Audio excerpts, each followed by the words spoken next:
Today on the channel, we take a trip to the slaughterhouse with Mercer in Sergeant Slaughter G.I. Joe Classified series. And the spirit of Ultimate Warrior will run forever!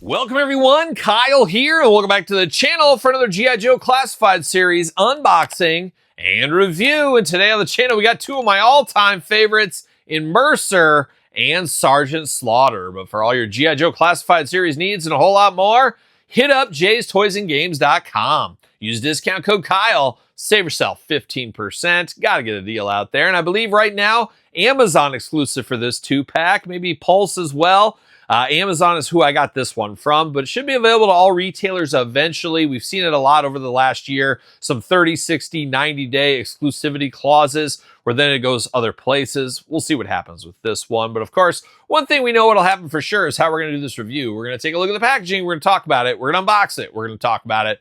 We're going to see where it goes from there. And of course, as I said, two of my all-time favorites, Sergeant Slaughter, no stranger to the Classified series line. Our third Sergeant Slaughter figure here. Love me some Sarge, and when I always think of Sergeant Slaughter, I think G.I. Joe first before wrestling. It's always interesting depending where you came into your Sergeant Slaughter fandom or where you first heard of Sergeant Slaughter. For me, I remember him as a Joe team member before wrestling. He was out of the WWF at the time. He was in, of course, G.I. Joe. So that's where my brain always goes first. And I always loved the Sarge. I remember as a little kid playing with my G.I. Joes, him and Nemesis Enforcer was one of the greatest battles of all time, which does relate to this pack here because we saw Mercer for the first time ever in the G.I. Joe animated movie. I'll still say Todd McFarlane, the greatest movie of all time. Greatest movie of all time. That beats everything. Citizen Kane, you name it. G.I. Joe the movie right over the top of all of that. And Mercer was in that, and Mercer was a guy that stole my heart from the minute I saw him. Absolutely loved Mercer. Would love to see more Mercer content. I know there's been some comic book stuff, but very cool story arc as a little kid. A Viper turned into a good guy. I thought that was the coolest thing ever. And I remember using my Cobra Vipers as a kid, playing with them, pretending it was Mercer, and I'd do the whole angle where he switched sides and stuff. So a lot of fun and very cool to get Mercer in the line here. But let's take a look at the packaging on this one here. A 2-pack, and Mercer seems very small, which I do not like, but at the same time, Sergeant Slaughter, one of the biggest G.I. Joe characters in the line, so he should be bigger than Mercer. I don't know if that size is totally right. I guess we'll deal with it when we get out of the package here. Quite the loadout between both of them here. A lot of accessories going on. G.I. Joe Classified. 4 and up, you 4-year-olds, you're in luck. You can do this battle all day long. But the 3-year-olds, we'll have to see you next year on your birthday. Put this on your long game wish list, you 3-year-olds. Sergeant Slaughter and Felix Mercer Stratton. And I believe somebody fact-checked this. Todd McFarlane, this is actually the father of Tiffany Stratton of the WWE. Yes, it's true. Mercer, the father of Tiffany Stratton. A lot of good stuff going up in Minnesota once upon a time. That's where Mercer was originally from. And many years later, Tiffany Stratton popped out in more ways than one to us on our WWE screens every single week. Somebody fact check it. Todd McFarlane already said it's fact checked. Just take it to the bank is what I would do. But looking good here. Nice window there for autographs too. Maybe Tiffany will put Tiffy time on here. You never know. You never know. Number 173 on the side. Beautiful artwork, looking very good. Got the QR code that nobody ever does. Does anybody QR code it? Come on, nobody does that. But we got that over here. And then on the back, got a little glamour shot of the two guys in action here. Plenty of jibber jabber down low. What do we see on the back of the package? Oh, welcome to the slaughterhouse. Beautiful this time of year, of course. And we'll never forget the slaughterhouse where Lieutenant Falcon had to go. You know, Lieutenant Falcon should have got a lot worse than that. But once again, nepotism by one Duke, Conrad Hauser. A lot of people say to us all the time, Todd, I know you get the message as well. What about this Duke stuff? What about this Duke stuff? Well, every single G.I. Joe video, I share some of this Duke stuff, and it's unbelievable some of the stuff that Duke let go on. Remember Alpine? Remember Bazooka? You remember Gung Ho? The blood is on Duke's hand for that. It's all over his hands, and he should have been court-martialed and probably executed. Probably should have been Duke.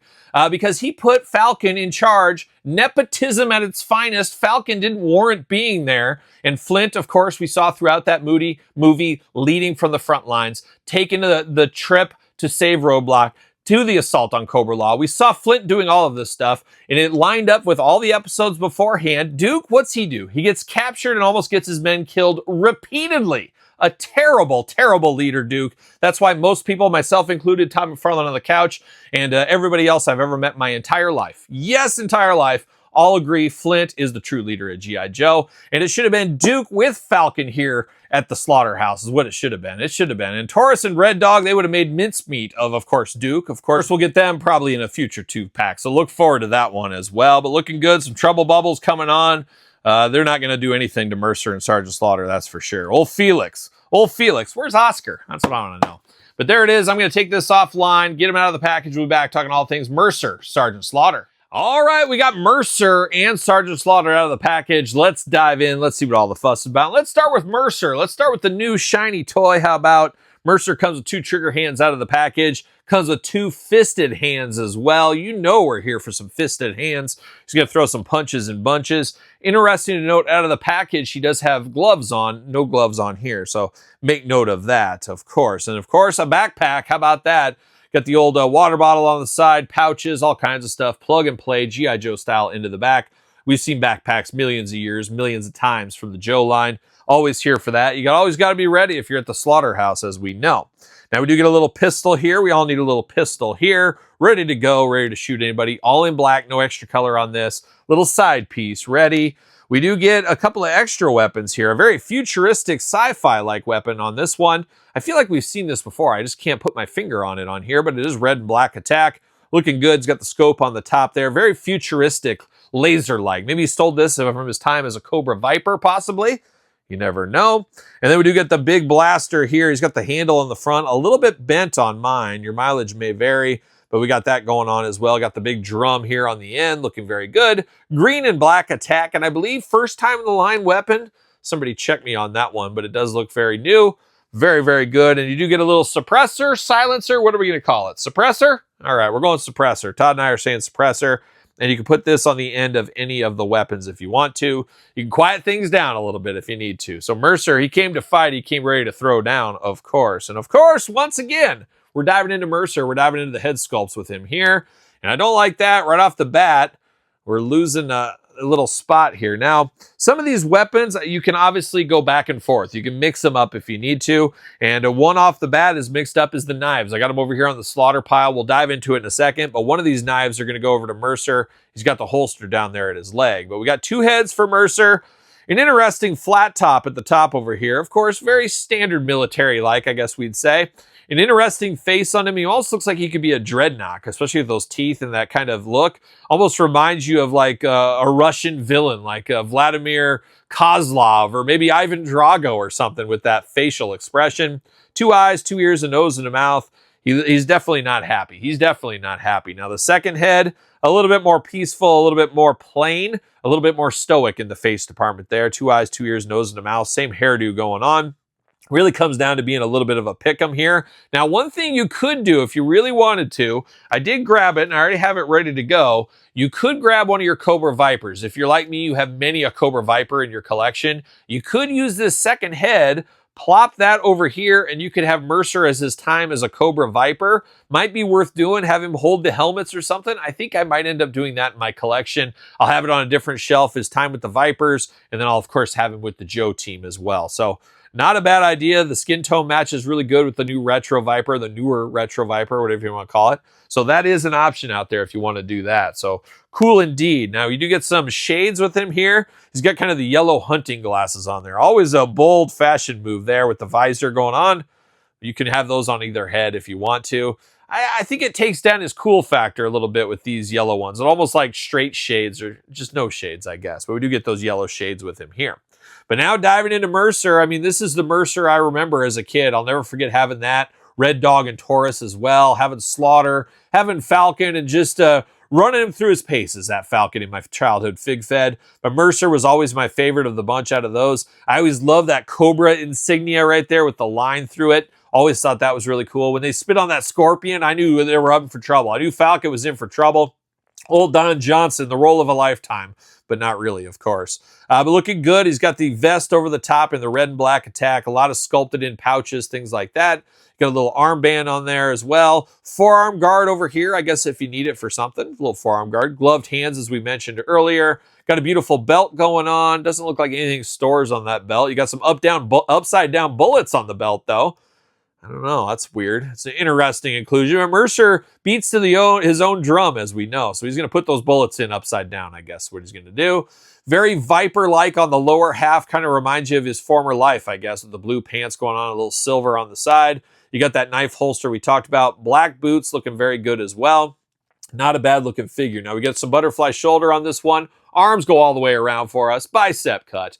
Double jointed, pinless elbows. Hands back, forth, side to side. Head back, forth, side to side. Even a little bit of neck articulation in there. Waist, no real ab crunch there with that big bubble vest going on there. Drop down hips as usual. Leg goes up for the big boot. Thigh cut, nicely hidden behind that bag there. Love when they do that. Double jointed, pinless knees. The hits continue. Boot crunch or boot cut right there. And ankle down here as well. So the usual G.I. Joe classified articulation here on my boy Mercer. A favorite of mine. Really good figure. Is it the best classified figure? I wouldn't say that, but I do like this one. I like it a little bit more than I thought I would in hand. Just maybe a hair short, or maybe Sergeant Slaughter's a hair tall. I'm not sure, but I guess we'll dive into that right now with old Sergeant Slaughter. No stranger to the action figure game, as we do know. And we got a lot of accessories with the old Sarge right here. Now, he does have a hi-ya hand in case he has to give a karate chop. Or, yes, he could salute somebody, but we think of the Sarge in battle. We think he's going to hurrah or hi-ya someone. Hurrah? He'll hurrah them or hi-ya them as well. But he could salute them. That is true, Todd McFarlane. We get a trigger hand over here looking good, and we get a Fist of Fury. Now, out of the package, trigger hand, Fist of Fury, so you can mix them up back and forth if you want to. He can throw some serious punches and bunches. We know how the Sarge does things. Now, we do get his swagger stick. We've seen this in all the versions here. Got to get the most out of your molds. Brown with the red handle, gold on top. Looking very good. You got to have that if you're going to boss some people around. Now, I believe this little knife goes to Mercer. The big knife goes to Sarge. That tells you who's in charge. Whoever's got that big knife, as we know. Silver blade, black handles, looking very good. And what seems to be a hallmark of Sergeant Slaughter as of late, going to the Valaverse, over to the classified line, is the big old revolver here. He's got that big old weapon, this time with the white handle, silver at the top. Very gummy on this weapon, I will say that. But it does look cool. I guess Sarge is going to pull out a big piece and just blow somebody away if he needs to. So that does look good. And then we get 3 big blaster guns. Once again, these can mix and match if you need to. We get another silencer, suppressor, silencer. We get another one of those. We get a very futuristic gun, very akin to an alley viper is what this reminds me of. And we get a little magazine out of here, a big long magazine. And it's real long because it is Duke's a Loser magazine. Of course, releases weekly. You think that would at least be a monthly magazine, but it's a weekly magazine of all the transgressions of one Conrad Duke Hauser, of all the times he's ruined the G.I. Joe team, some of his infractions. We even talked in a video a while back about some of his illegal activities, of course. We don't need to drum up those again. We don't need any lawsuits around here, even though we speak only the truth, Todd McFarlane, only the truth. The hunt continues over here. You got the big blaster rifle. This is probably what I'm going to have Sarge using. I like the looks of this one here, especially the tan against the black. Looking beautiful right here. And then what's this? Oh, hats monthly. That's nice change of pace from the Duke magazines here. But Sarge, of course, a guy that loves a good hat, and I guess we'll get into that in a second. Maybe he selects some of his hats out of that Hat Monthly magazine. Looking very good. And then last but certainly not least, I think we got a lot of new weapons with this one. This whole pack's full of new weapons. We get this new big blaster weapon here. Very, very cool. Love the bullets coming out the side on this one. Bullets not removable. You can put that silencer suppressor in there if you want to. Tan and black attack once again. I might have him using this one. I don't know. Very, very nice weapons here with the old Sarge. He's ready for battle. There's no doubt about it. He's also ready for the battle of hats. Now, we do got the traditional campaign cover is what it's called. Always seems weird to me. I've never understood why it's called a campaign cover, but I'm sure somebody will tell me in the comments. But he always talks about it here, and Sarge looking good here with the brown campaign cover. You got the little emblem on the front. Looks very good. Now, we've had that 2 other times. I'm going to mix it up with a different hat. We got 2 more hats for him here. Of course, he wanted to do some Flint cosplay. I don't doubt it. I don't doubt anybody or look down on anybody wanting to be Flint. Of course, the true leader of G.I. Joe, a man's man if there there ever was one, why wouldn't you want to wear a beret? And Sarge just joining the pack, he's got to have a beret going on here. He wants to be like Flint, and I don't fault anybody for that. So we do got that going on. And then we do got a nice kind of hat like Gung Ho would wear, one of those. So really nice to be able to choose a different adventure in the hat department for Sergeant Slaughter. Instead of always being the campaign cover, we could do one of these other ones. I'm leaning towards beret. Beret, a very fashionable accessory. Not enough beret wearers out there, if you ask me. Now, Sarge here has 2 heads, which is always nice. And we get this new head with the whistle included. Of course, drill instructor Sarge. He's putting Falcon through his paces. We know how that goes. Looks very, very nice. And just looks like Sarge all day long. Got that hair, a little bit more hair than in this day and age, of course. 2 eyes, 2 ears, a nose, and a mouth. Got that big old push broom. And you got that Sergeant Slaughter chin. You know we're here for that. But looks good. I don't got any problems with this head. Looks nice with the glasses there too, the big old aviators. But then the second head, no whistle attached to that one. Looking a little bit like a young Christopher Hewitt. Of course, you know Christopher Hewitt, right? Oh, yes. Most people know him as one Lynn Belvedere from Mr. Belvedere with Bob Uecker. Never forget. How about that Wesley? Oh, shout out to Wesley. But this looks a lot like Mr. Belvedere. And I'm not against it. I'm here for any Mr. Belvedere figures. It's a shame we haven't got reaction figures of Mr. Belvedere from Super 7. Hopefully one of these days those come through. But looking like a young Lynn Belvedere when, of course, Wesley gets deep in his craw, as that happened a time or two. Remember that time Wesley tried to get him deported? Oh, never forget, never forget. They were deporting people back in the 80s too, not just now. But old Sarge looking good in the face department here. He's just got that disgusted look on his face. Here for that all day long.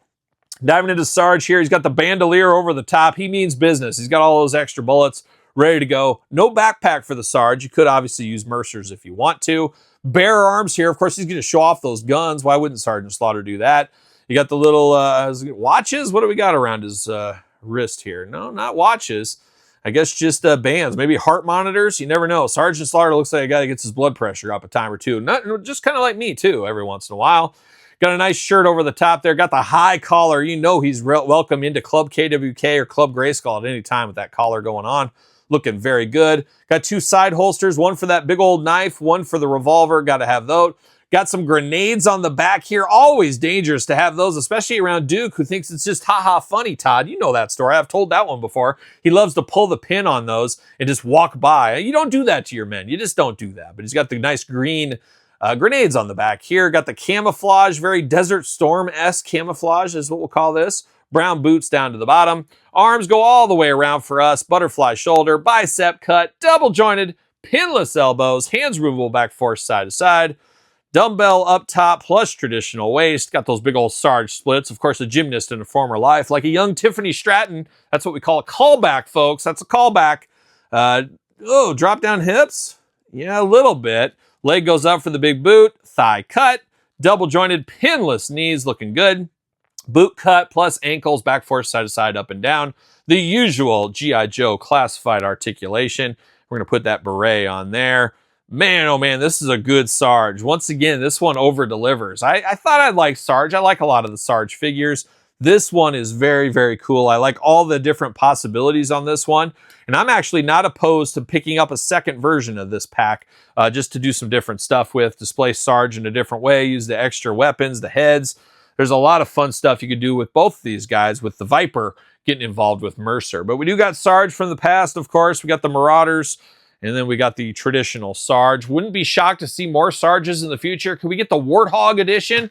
Oh, Sarge, tell me it isn't. That Duke pushed him. I just saw Duke walk in here. But I would love to see a Warthog Sergeant Slaughter. That was a favorite of mine as well back in the day. Would love to see that one maybe in the future. I could see it, depending how long they have Sarge under contract for, of course. But a fun pack. I'm preaching to the choir of the G.I. Joe Classified fans, though, I have to imagine. A very, very fun set. Very happy to get Mercer finally. And I'll always take another Sergeant Slaughter. Only fault I have with this pack, I wish Mercer was a little bit taller, a little bit more intimidating. Just kind of looks like a little wimp right here next to Sarge, unfortunately. But he could still beat Falcon and Duke with his both hands tied behind his back. Yep, and feet too. You're right, Todd McFarlane. There's no doubt about it there. But looking good. Mercer Sarge available right now. Pick it up or you'll regret it. Trust me, you'll regret it. But there it is. What's your guys' thoughts on these two? Is it a pickup, a pass, a long game, a no game? Let me know in the comments down below. And of course, you made it this far. Don't forget to like the video, subscribe to both of my YouTube channels, check out Patreon for even more content. SirPaul64 on the X, _Kyle_Peterson on Threads, Instagram, TikTok, and The Kyle Peterson Show, of course, at gmail.com, the name of my podcast. Each and every Tuesday, it is The Kyle Peterson Show, available where podcasts are found with video cast on YouTube. So for Slaughter and his Marauders and his Renegades too, I'm Kyle. See you guys all real soon. Well, are we gonna dance or are we gonna play?